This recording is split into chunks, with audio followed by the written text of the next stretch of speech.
Welcome to Homestead Diary. This is Grant.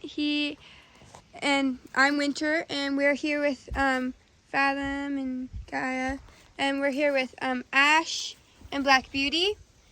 To see Ash and Black Beauty are friendly. Yeah. Whoa, whoa, whoa. Yeah, they're friendly rabbits. Big old rabbits. they're called Flemish giants. So Yeah. And what I was saying is I think that because you're giving them full feed, it might be why they're not reproducing, because sometimes they won't reproduce if you feed them too much. And I usually give mine about 6 to 8 ounces a day, and I do that every day, and that way they have bigger litters, and it also helps that you're not overfeeding them, because if you overfeed and they get too fat, then sometimes they won't reproduce, or if they do, they might only have 1 or 2. So if you want bigger litters, 6 to 8 ounces is a good way to feed them. And yeah, I mean, that's basically I think that might be it.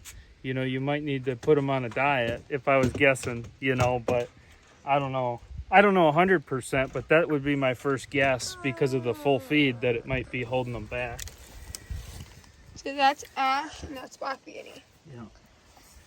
So can you See that roll under her chin? Yeah. Usually when they have that, it's a sign, that they're overweight or they're not overweight. And if she's not bred, or she hasn't had any bunnies yet, which she hasn't, right? No. So usually if they have a big old neck roll like that, they automatically get one when they're pregnant, because they pull their fur out of it. Their tufts, when they make a nest, they pull the fur out of that little neck roll that they get, the fat roll. Yeah. And if they have one and they never had rabbits, it's a sign that they're overweight when they have that neck roll under there. Oh. Just that's just my guess on it. But take I can't say that for certain one, 100%, but I think that might be why, because they're on full put them feed. in together. And it's actually a good thing too, because it'll save cost on how much pellets you have to feed them, because that way you can control how much you're feeding. Let's take the boy and put Well, him I'm in glad the you field. came over, because I did not know that. Yeah. There was a book I read in the Mammoth Springs Library that was about raising rabbits, and it talked about feeding your rabbit 6 to 8 ounces a day, and it said that the litters are bigger, and so far that's really held true for mine that I have, because I have 14 does over at my house, and every single litter that I've had, the smallest litter is 6 and the biggest litter was 14, and I haven't had any smaller than that. So kind of interesting. But yeah, I think that would be my best guess, just looking at them, is that they might be a little too big, because they're getting too much feed, actually. But I don't know 100%, but that's my first guess if I was just looking at them. Come here, guy. Come here, buddy. Ash is a little bit more friendly than Black Beauty, but they're both pretty friendly. You ever get any ear mites in them, or no? I don't think so, no. No, I don't see any on that one. I was just looking. But if you do, it's really easy to take care of it. All you do is take some olive oil. I take olive oil and put in their ears, and it gets rid of it right away. Because sometimes it's pretty easy. It happens sometimes, especially if you have wood cages and stuff. Yeah. I do wood because they've used wood for thousands of years. But some people say that the wood adds more ear mites, or they get ear mites more. But it's so easy to take care of. I don't worry about it too much myself. So I was just checking it out, and you'll know when they get ear mites. It's kind of like a crusty, scabby thing in their ear, if they do get one. And if you end up getting a lot of rabbits, like in all those cages, I wouldn't doubt it if you ended up getting one that has it at some point. But it's really easy, and all you got to do is take some olive oil and just rub it in their ear. Some people use mineral oil. You can use almost any oil, but that'll help with them. And yeah, and I learned about the rabbits because I used to do them in 4-H when I was a little kid, and we used to keep them when we lived in town. And a lot of my knowledge is from that, but then a lot of it is because I read that book on rabbits too. That really helped because I hadn't done it in so many years. But yeah, but I don't know what else I could say. That's the main thing I think. Grant, Yeah. show him how you pick up the boy and put it in the girl's cage. Yeah, we'll see if they breed when I put it in there. And a lot of times when they breed, we'll see if they do anything. But a lot of times if there's too many people around, they get kind of nervous almost. And it can take a long time from the breed. And usually if they breed, you'll hear one of them might let out a scream. And it sounds alarming, like it sounds like really loud, like they're getting attacked.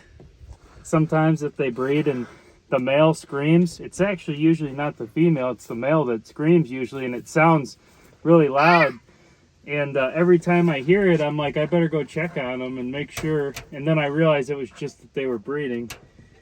And usually they do it pretty quick, but you can tell he's interested. See? But it could be a long time, because usually if you don't see a fall off or you hear that scream's usually a pretty good trigger to me that they're done. If I don't want to sit there and watch it for a real long time, if I hear that noise, I'm like, okay, it's all the one's bred then at that point. You should probably get out of there. Fathom, get out. Yeah, I would say hop out of there. Fathom, get out. Wow, she's aggressive. Does she usually do this? No. It's a new thing, kind of? Yeah. Because just yesterday, Do you usually breed them in here, or do you usually breed them in the cages?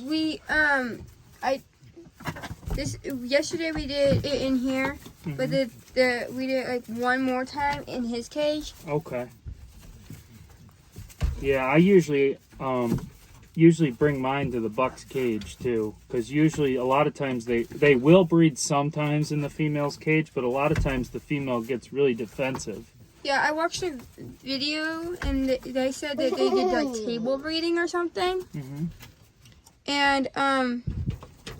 and so they put them like and so we thought we would try to see if it would look better. Yeah, but yeah, a lot of times I always bring the female to the buck's cage. It usually works better. And actually, it was funny. The first time I did it the opposite, and then about 30 days later, I didn't have any bunnies. And then I did it the opposite way the next time, and I had all of them had bunnies. So it was kind of funny. And a lot of times the female won't. The female just won't. She just won't cooperate the other way sometimes, because in the end, when the sorry if I'm moving around for the video and stuff, but in the end, like if the female doesn't give up to the male, then they won't reproduce. Like they won't have any bunnies. So usually she has to kind of give in a little bit, which is why they chase each other around in a circle. It's kind of like a mating dance for the rabbits. But yep, it's kind of interesting. But that's everything I can think of right off the top of my head that I could think of on why they might not be reproducing. But mainly I think, and that was my first thought too, I said to myself, I bet they're feeding them full feed before I even came here.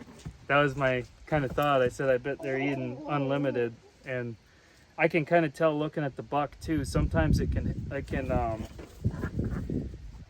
be hard for him to be really active in breeding, like for a long time. Like if you have him in there for a long time, if he's really overweight too. So it's not just the female that gets overweight and won't she won't have a big litter or won't even have a litter. It's really also the buck. It's harder for him because he's not as agile and fast and kind of out of shape, you know. So, but yeah, I think that would be my best guess.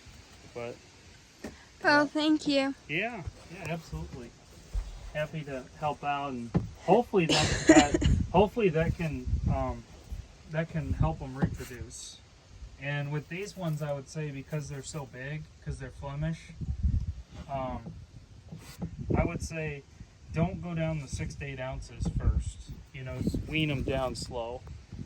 Like, Okay. don't just cut off their feed right away. Just, you know, instead of giving them a full feeder, maybe give them a half feeder, and then, you know, cut it down to a quarter, because it can be hard on them if you go from unlimited feed to just a small amount. And you kind of, like a diet thing, you know, you don't want to just say, well, you only get 1,000 calories a day now, you know. Yeah. But yeah, I would say just wean them gradually, give them less feed till they're down to about like 8 ounces, I'd say, because these are bigger rabbits. I'd say 8 to 10 ounces is probably good for them, for Flemish Giants. And try to gradually reduce the feed till you get it down to that, where they're eating that much a day. That'd be my recommendation, what I would do. And it also helps too, it helps cut down on the feed cost.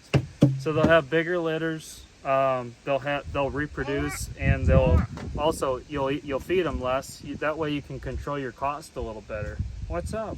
So, you want to go inside because it's going to rain? Yeah, we can go inside, I guess. I think that's fine. But Okay. yeah, I think Well- that's about everything I could recommend or think of in my head, unless I come up with something else. But There's Okay. a pool outside. Thank you. yep, happy to help and take a look at them. And I'm Gaia, and I might and have have a- a I might blessed have some, day. I might have a bunny or two that you could even have too. So Okay. because I've got like 40 right now, and I pretty much have them all sold, but because I have a buyer that buys them all. But I mean, I've got quite a few, so 1 or 2, you know. Okay, thank you. Yeah. Have a blessed day. Yeah. You too.